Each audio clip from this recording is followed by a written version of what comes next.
امام مسلم کے معصوم بچے محمد اور ابراہیم رضی اللہ عنہما دونوں معصوم بچے قاضی شریح کے گھر ان تمام واقعات سے بے خبر موجود تھے۔ جب ابن زیاد قتل امام سے فارغ ہو چکا تو اعلان کرایا کہ جو مسلم کے معصوم بچوں کو کوفہ میں روپوش ہیں پکڑ کر پیش کرے گا بے پناہ انعام پائے گا۔ قاضی شریح یہ اعلان سن کر سخت پریشان ہوا، اس کی آنکھوں میں آنسو بھر آئے۔ بچے یہ حالت دیکھ کر گھبرا گئے اور قاضی شریح سے کہا، آپ کیوں رو رہے ہیں؟ ہم کہیں یتیم تو نہیں ہو گئے؟ کیا کوفہ میں ہمارا کوئی نہیں رہا؟ کیا والد ہمیں بے سہارا چھوڑ کر چلے گئے؟ قاضی نے دونوں بچوں کو سینے سے لگایا اور کہا، صاحبزادو، یہ وقت آہ و فغاں کا نہیں۔ ابن زیاد کے سپاہی تمہاری تلاش کر رہے ہیں، کہیں تمہاری آواز سن کر ادھر نہ نکلیں۔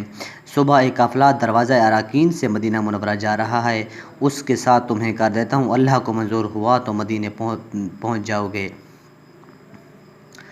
قاضی شریح نے اپنے بیٹے اسد کو بلا کر کہا، جاؤ ان دونوں صاحبزادوں کو بحفاظت قافلہ کے ساتھ ملا آؤ۔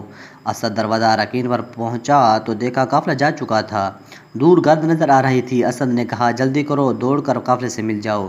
دونوں بچے دوڑے مگر قافلہ دور نکل گیا، نوکیلے پتھروں نے پاؤں زخمی کر دیے، بھوکے پیاسے بھاگے چلے جا رہے ہیں، پھول سی نازک تلیاں رنگین ہو گئیں۔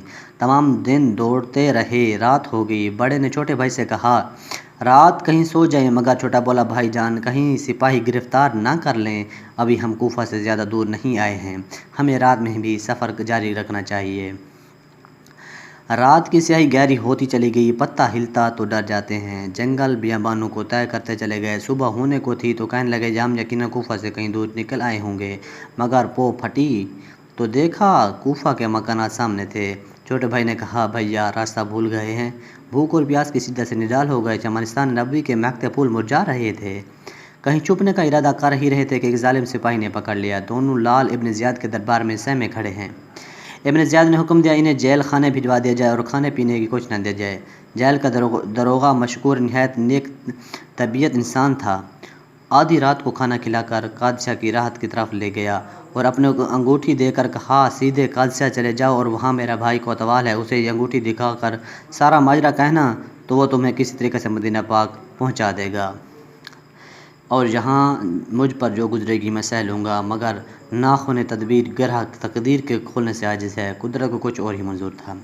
بچے تمام رات دوڑتے رہے، صبح ہوئی تو پھر کوفہ کے بازار نظر آ رہے تھے، پاؤں میں چھالے پڑ گئے، مظلومیت کی انتہا ہے، دشمن کا ملک ہے، ذرا ذرا خون کا پیاسا ہے، کوئی سہارا نہیں۔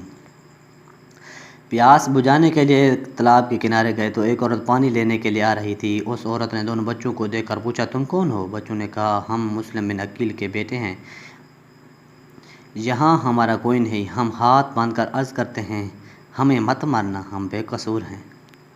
اس عورت کی آنکھوں میں آنسو آ گئے، بولی، صاحبزادو مت گھبراؤ، میں جس کی کنیز ہوں وہ ایک محب اہل بیت عورت ہے، چلو میں تمہیں ساتھ لیے چلتی ہوں، وہ تمہاری خدمت کرے گی۔ وہ عورت دونوں کو ساتھ لے کر مالکہ کے پاس آئی اور کہا، جنت کے 2 پھول لائی ہوں، یہ امام مسلم کے نور نظر ہیں۔ اس عورت نے دونوں بچوں کو گود میں لے کر پیار کیا، کھانا کھلایا اور مکان کے پچھلے حصے میں سلا دیا، اور کنیز کو تاکید کر دی کہ یہ راز میرے خاوند سے پوشیدہ رکھنا، وہ تو انہی کو تلاش کر رہا ہے، دنیا کی لالچ نے اس کی آنکھوں میں دھول جھونک دی ہے، وہ اندھا ہوا جاتا ہے۔ ابھی یہ باتیں ہو رہی تھیں کہ اس عورت کا خاوند گھوڑے سے اترا اور اپنی بیوی سے کہا، جلدی کرو، کھانا لاؤ، میں چاہتا ہوں کہ مسلم کے بچوں کو جلدی گرفتار کر سکوں، ہم انعامات سے مالا مال کر دی جائیں، اتنی دولت ملے گی تم سنبھال نہ سکو گی۔ عورت نے کہا، میں ایسی دولت پر لعنت بھیجتی ہوں، نفرین ہے کہ تیرے ارادے پر ظالم، ان بچوں کو قتل کر کے کیا لوگے؟ حشر میں خدا کی بارگاہ میں کون سا منہ لے کر جاؤ گے؟ حارث نے کہا، میں ایسی نصیحت کو سننا نہیں چاہتا، اگر کھانا تیار ہے تو لاؤ ورنہ جا رہا ہوں۔ مکان کے اندر دونوں بچے خواب میں اپنے والد کو دیکھتے ہیں اور چیخیں مار کر اپنے والد سے چمٹ جاتے ہیں۔ ان کی آواز حارث کے کان میں پہنچتی ہے تو اپنی عورت سے پوچھتا ہے، یہ کون رو رہا ہے؟ ہمارے گھر میں کون ہے؟ عورت نے کہا، کہیں پڑوس سے آواز آ رہی ہوگی۔ ظالم نے بڑھ کر دروازہ کھولا تو دونوں بچے ایک دوسرے سے لپٹ کر رو رہے تھے۔ ظالم نے دونوں بچوں کے سر کو بالوں سے پکڑا اور کھینچتا ہوا باہر لے آیا، نظر سروں پر تماچے مارے۔ عورت نے چھڑانے کی کوشش کی مگر اس نے تلوار مار کر بیوی کو زخمی کر دیا اور کہا، خبردار، اپنی جان کی خیر چاہتی ہو تو خاموش رہو۔ بیوی نے خاوند کے قدم پر سر رکھ کر کہا، اے ظالم، ان بچوں کو کیوں قتل کرنا چاہتا ہے؟ ہم قیامت کے دن رسول اللہ صلی اللہ علیہ وسلم کو کیا منہ دکھائیں گے؟ ظالم نے اپنی بیوی کی اس آہوزاری کی کوئی پرواہ نہ کی۔ اور دونوں بچوں کو زمین پر گرا کر بے تحاشا مارنا شروع کر دیا۔ بیوی نے کہا، ارے سید ہیں، یہ سید ہیں، تماچے نہ لگا، ارے قرآن کے ورقوں کو زمین پر نہ گرا، بس، ارے بس، زمین اب تو ہلی جاتی ہے، لے اب تو فاطمہ غمگین نظر آتی ہے۔ حارث دونوں بچوں کو مارتا ہوا دریا کے کنارے لے گیا۔ دریا کے کنارے پہنچ کر دونوں بچوں نے کہا، تجھے اگر مال کی ضرورت ہے تو ہمیں بیچ دے، کوئی نہ کوئی خرید ہی لے گا، اگر یہ منظور نہیں تو ابن زیاد کے پاس لے چل، وہ چاہے سو کرے گا۔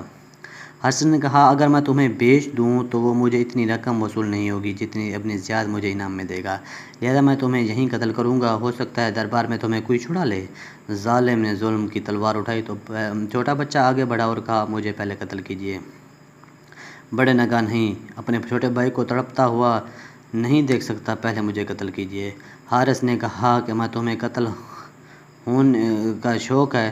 دونوں بچوں نے کہا، تو لذت شہادت سے آشنا ہی نہیں؟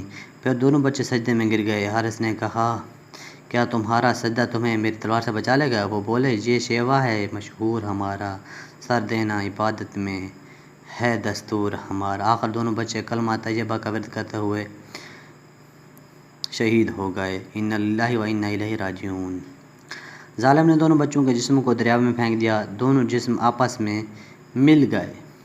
حارث سروں کو لے کر ابن زیاد کے دربار میں پہنچا۔ ابن زیاد نے کہا، انعام مانگتا ہے، تو نے بہت برا کیا ہے، اگر یزید نے بچے طلب کر لیے تو کیا ہوگا؟ میں نے تو اسے یہ لکھ دیا ہے۔ پھر ابن زیاد نے کہا، کون ہے جو حارث کو اسی جگہ لے کر قتل کرے جہاں اس نے ان بچوں کو قتل کیا ہے؟ چنانچہ اسے وہاں لے کر قتل کر دیا گیا، خون شہیداں رنگ لایا۔